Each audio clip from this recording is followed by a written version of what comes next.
Well, the school was actually an accident. Eric and I had taught school here in 1999, and then we left in 2000, and we decided a few years later that we missed Veracruz so much that we wanted to come back. And so we did, and we had our first student in November of 2004. You know, we came down here 6 years ago, semi-retired, and now we're working 12, 14-hour days and loving it.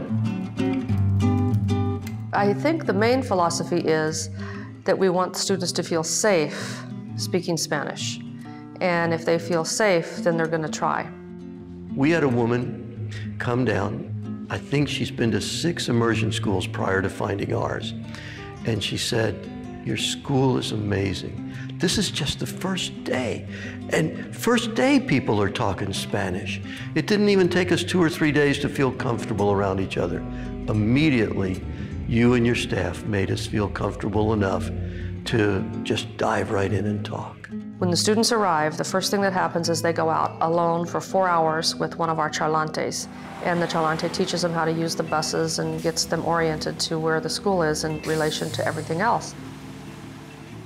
El domingo, que es el día más común cuando hay nuevos estudiantes, yo soy quien está con ellos en su primer día.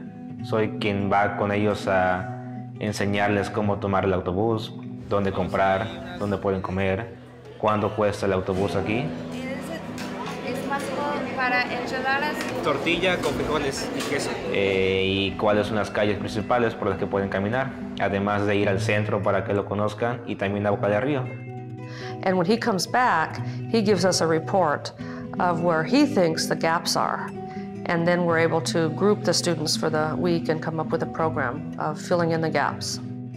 Many schools are pure immersion. And by that, what they mean is not a word of English is spoken. Well, let us tell you why we don't buy that. It's almost impossible to learn complicated concepts about a language you don't know in the language that you don't know. So we'll explain something to you in English. Now, if your Spanish is real good, we'll explain it in Spanish, sure. But if it's not, we'll explain it in English so you see the concept, so you grab it quickly, and then we'll fall right back into Spanish to start practicing it. Veracruz picks right up where we leave off. Veracruz has so much going on all the time. We have beaches, we have music, we have dance,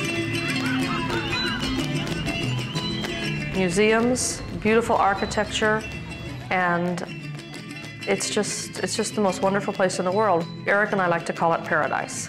The Zocalo, I love the Zocalo. The Zocalo is so cool. There's the promenade along the water, all sorts of different shops. The people are really friendly, so you can talk to anybody, anywhere you go. Veracruz is a great place to visit. It's probably Mexico's best-kept secret. Our program is real different from other schools. The students start out the day at 7 a.m. having breakfast. And at breakfast we have native speakers cooking as well as sitting with them just to keep the conversation in Spanish so they can practice what they learned the day before. That's followed by 2 hours of classroom, and the classes are never more than 2 students, and often they're individual private lessons. After that, they go out and they go to museums, to markets, to the aquarium, to grocery stores, places like that, so they can find things to talk about. And then they come back and we have lunch. Cuando estoy en la cocina haciendo salsas o la comida, los estudiantes están viendo cómo la preparo.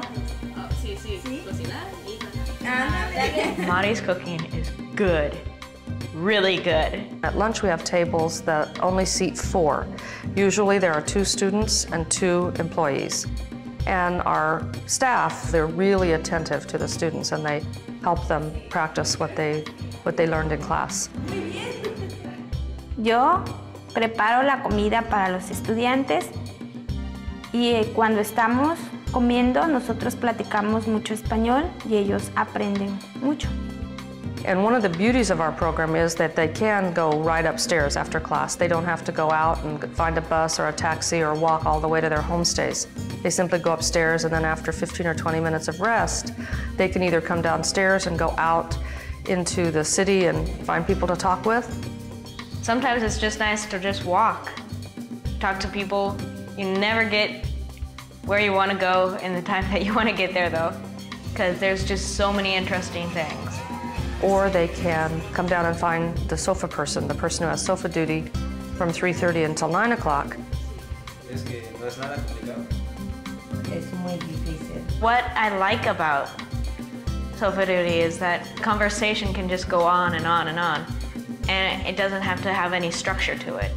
The other thing that's nice about the sofa duty person is it kind of keeps things from getting back into English, because one of the things that the students want to do as soon as classes are over is they want to start talking to each other in English. But when we have sofa duty people in the room, in order not to be rude, because our sofa duty people don't speak English, the students tend to speak Spanish. You review things here in the school with the teachers, but then you go out and you can practice them in the real world. For example, taking buses, taking taxis, taking trains. So you really are forced to practice what you've learned. Les digo cuánto cuesta el precio de un boleto de autobús para estar aquí en la ciudad, y después vamos al centro para que conozcan la zona turística como es el Malecón, el Zócalo. It's a whole different ballgame when you get out there and you are the one with the money in your hand, getting on the bus, paying the bus driver, asking where to get off. Those things are really what helps you to be better at speaking the language. And it's fun too, because generally the people in Veracruz are really patient and they'll take their time to talk to you and sit there while you try to explain where you want to go. So it really fosters a really good learning environment. In Mexico, we have built a team. All the players are important. Son excelentes personas, son muy bien. Más que jefes, son como amigos. Our teachers will just help out any way they can. We got the most wonderful people. When they show up in the morning, it's a pleasure to see them. They take the students to heart, they take the school to heart. Good, hard work, and always improving their skills. And so nice to have around. This school's got a tremendous future. I think the school will be here for the next 20 years, but this school will always maintain its quality and its tremendous service to its students.